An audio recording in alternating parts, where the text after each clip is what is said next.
Hi everyone, Neen here from the Hyperactive Bookworm, here to do my March reading wrap up.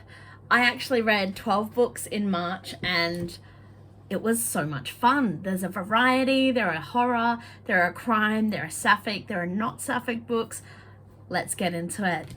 Alright, so the first book I read was a horror and it is Miracle Growth by Tim Mendes.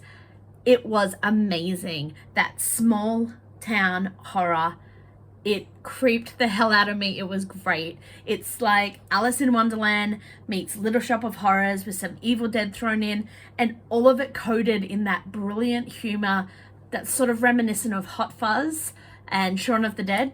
It was delightful. I also did a buddy review on this book, and I did also do an author interview with Tim Mendes. I'll put them in the links below so you can go check them out.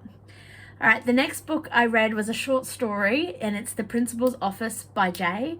It was so gorgeous. It's a sapphic read. It is a gorgeous little short story about Kai and Regan set after the chemistry lessons. Yeah. I just love the way Jay has managed in this short story to bring in characters from other books. I was just made my whole face light up. It was just so adorable. The cuteness of this story it's one of those warming your heart sort of stories when you just want to dive in and escape into this cute fluffy world. All right, the next book I read was Blue Horses by Mary Oliver. I love her poetry. I do. It absolutely speaks to me. There's beauty and sadness in this collection, but there's also like this clarity and humor, and it gets beneath your skin. I love it. It's brilliant. The next book I read, I did a review of, so I'll put a link down on that one as well. This is Dead Pretty by Robin Nix. Oh my God, so much fun. 2 point of views, second person book, crime with romance, with so much fun and adventure. It's twisty, but the balance of it is so great with the dark and the romance lightening it, and it was so much fun. I totally fell in love with the family dynamics in this book. I just adore Dak. I am 100% Team Dak. I just love her. The crime and the serial killers, creepy. I did a full review just on this one as well. I'll put the link in. All right, next we got Win by Harlan Coben. I was so nervous going into this book because I have been a huge Myron Bollitter fan, which is Harlan Coben's series that Win is actually in. So this is a spin-off of that. And I was so nervous because, I don't know, Myron's sort of sweeter nature sort of balanced those books, and I loved it. But this was brilliant. It was so cool to see more of Win and inside his head, and he's a sarcastic just bastard, and I love it. It was such a good read. I really hope he does more of these. He probably already has. I haven't checked it out, but it's a great book. Also, just shout out to libraries. Yes, I love them. I am trying to use libraries more. They are so brilliant. The next book I read was The Immortal by E.J. Creel. Overall, the story was interesting and it was a really cool idea. For me, it just didn't quite mesh. There were some beautiful parts. The start was kick-ass. There is this absolutely divinely written dream that the main character has, but overall, it just didn't quite connect fully with me. The book just didn't quite resonate for me. So, just my personal opinion, obviously. Red, White, and Royal Blue by Casey McQuiston. I've seen this everywhere. Was like, yeah, nah.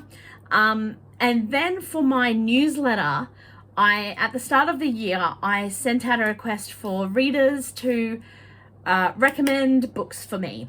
And this was one of the recommendations. So I've done a 12-month challenge where there's 12 books that I will be reading from these recommendations from people that have sent them in.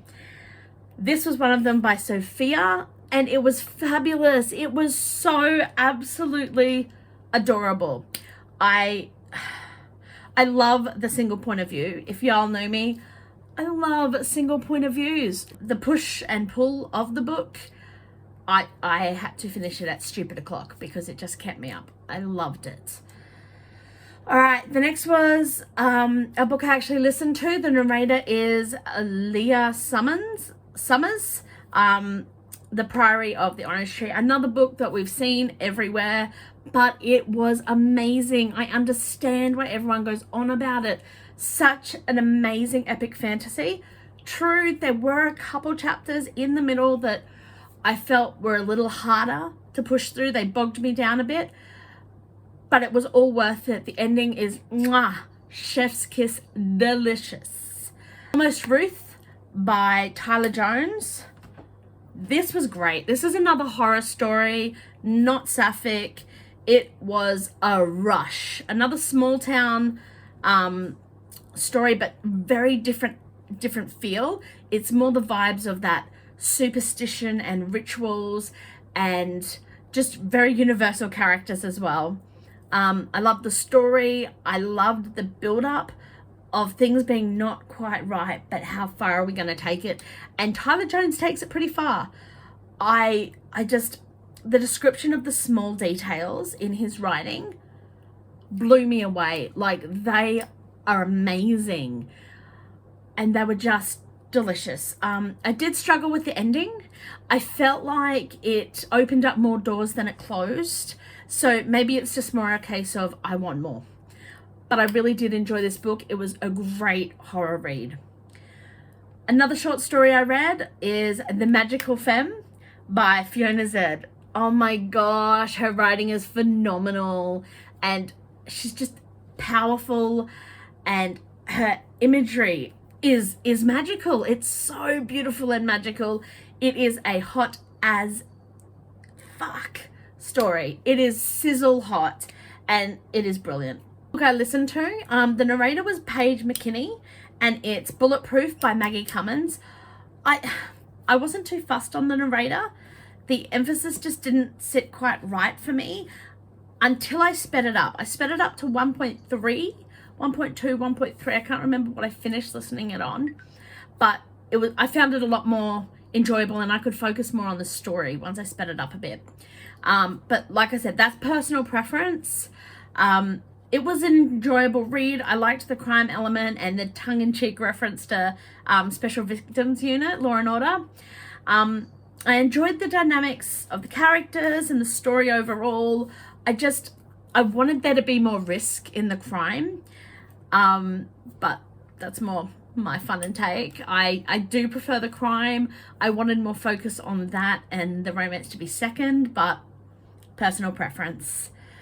Now, the last book I read, phenomenal, is Poetry and the Wolf by Elna Holst.